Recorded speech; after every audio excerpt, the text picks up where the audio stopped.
just discovering or rediscovering this today. So when you work in data with the data view in Obsidian and you use Flatten to calculate your properties or to set up your properties, if the values or some of the values for your nodes are missed and you use a sum or an average, the data view will not generate an error, but you will have missing rows.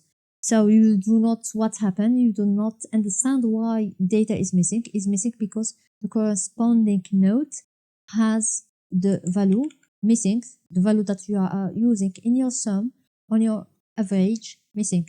So if you are using Flatten with Dataview, check that you have all the values or data, or use as I did right now, just use choice in case the value is not provided.